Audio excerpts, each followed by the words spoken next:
Magandang araw mga kaibigan. Gusto kong i-share sa inyo ang napanood kong Facebook reel. Sa umpisa, ang nagsasalita, parang maka-Marcos siya, Marcos loyalist. At ang kanyang tinitira, mga pro-Duterte, tayo mga DDS. So pinakinggan ko. Naku, later on, ang ganda ng twist ng kanyang ito, napaka-tawan-tawa ko. Kaya, panoorin nyo muna, talaga mapapabilib kayo dito. Delikado dito, baka mamaya isumpuin na ng NBI at pagpaliwanagin bakit ganito ang kanyang birada. Okay, ito na. Walang samahan ng loob pero yung katotohanan. Tandaan nyo to. Makinig kayo. Bakit mahal na mahal namin si Bongbong Marcos? Yes. Iba siya. Ibang-iba siya kay Duterte. Mahal na mahal ni Bongbong Marcos ang mamayang Pilipino. Tandaan yan. Kasi sa Bongbong Marcos, may pag-asa.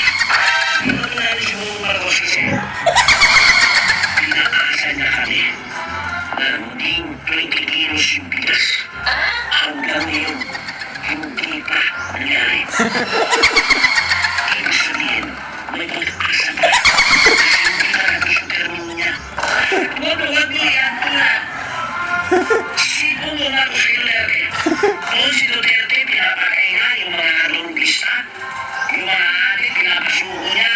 Yung mga adik, takot na takot na lulugista. Si Bongbong Marcos hindi ganun. Hindi yung mga mata. Si Bongbong Marcos may pag-alala at pagmamahal sa mga lulugista at sa mga adik. Tandaan yan. Ano sabi? Duterte? Sabi niya, tumigil na kayo, punto na kayo, gusto nyo mabuhay. Sumuko na kayo. Iba si Lilien. Ang sabi niya, yung may pagmamahal. Abay, hindi mo gusto rin, bahala sa ito. Pag-alala ni Bongbong Marcos sa kapwang mamayang Pilipino na maaari ang mga logista. May pag-alala si Bongbong Marcos. Hindi pa kayo Duterte? Si Duterte, lahat ng mga adik mo, lahat ng mga mananakaw, lahat ng mga logista, takot na takot. Ngayon, nakita nyo yung mga logista, nakita nyo yung mga adik mo mananakaw. Ang mahal sila ni BBM. Bongbong Marcos, para sa akin, mas matapang kay Digong. Dahil si Digong, magalan. Iba-ilo si BBM. Si BBM, hindi magalit, gumagano na yung mga.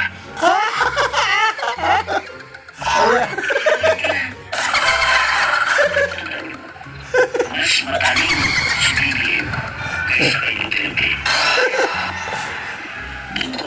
Buko ni Duterte. Anong ginawa ni Duterte? Marami siyang ginawa. Marami siyang mga proyekto.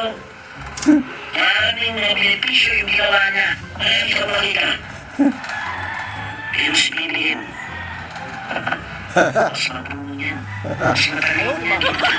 Ilang taon na, wala pa tayong makita. Ano, talino. Hindi nyo makikita kung nagtatrabaho siya kasi wala kayong nakita.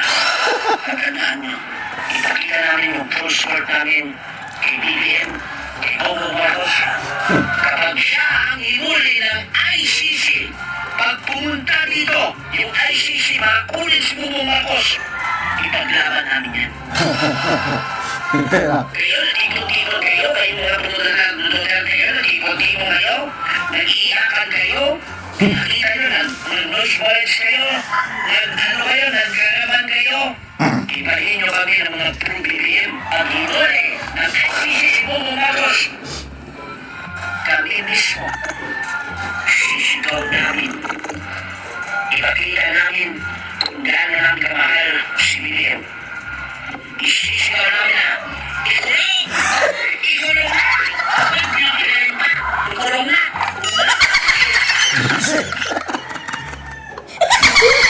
Grabe. Ang ganda ng kanya pagkagawa. Ang pangalan nito, tingnan ko yung nag-post. Gibis ng Bacolod. Mag-subscribe na ako dito. Ang galing. Magbasa lang ako sa mga comment. Tatakbo ka. Huwag na, sawal ka. Ay, di nila napanood.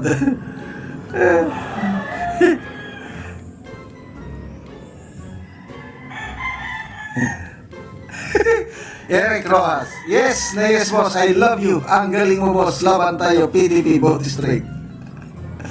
Ramel Gariza. Idol Gibis, gusto ko lang masagot mo ako, ha? Bakit 20 pesos na bigas para ang sumbat nyo kay BBM? Bakit ang droga 3 to 6 months? Ay, nako. So, ganyan talaga gimmick ng mga content creator. Basta, sa lahat ng napanood kong Facebook Reel, ito na yung isa sa pinakagusto ko na talagang nalingaw sa Bisaya na naaliw. Hindi ko inasahan yung ganong twist sa kanya. Mautak, si Bongbong. 3 taon na, wala pa tayong nakikitang nagagawa. Kaya lang, nagtratrabaho siya. Yun ang sabi ng Tiklet. Masipag daw, magtrabaho ang Pangulo. Kaya lang, after 3 years, ano ba ang infrastruktura? Build better more. Panahon ni Duterte, talaga hanggang ngayon, kitang-kita ko yung ako mismo. Farm namin. Ang hirap ng daanan noon. Madaling masira ang aming sakyanan, halos hindi kami makapunta sa aming farm. Pag-upo ng Duterte, ang ganda na ng kalsada papunta sa aming farm. After that, wala na, tumigil na.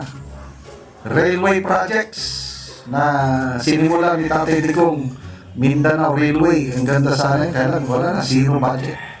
Subway, yan sa Metro Manila, pinagmalaki ng presidente na bago siya bababa sa pwesto, magkaroon na ng subway before 2028 or 2028. Pinagmayabang. Ano sabi ng DOTR Secretary, hindi kaya. 2032 pa. So, kanino tayo maniniwala? Yun. So, salamat. Ito, mag-subscribe tayo, Gibis ng Bacolod. Okay, salamat mga kaibigan sa inyong pagsubaybay sa ating channel. Nakakatulong kayo na malaki sa tribong Talandig. Ang ating sweldo sa channel na ito is pantulong sa tribo na namimigay tayo ngayon ng mga libreng yero at pako para ma-repair ang sira-sirang bahay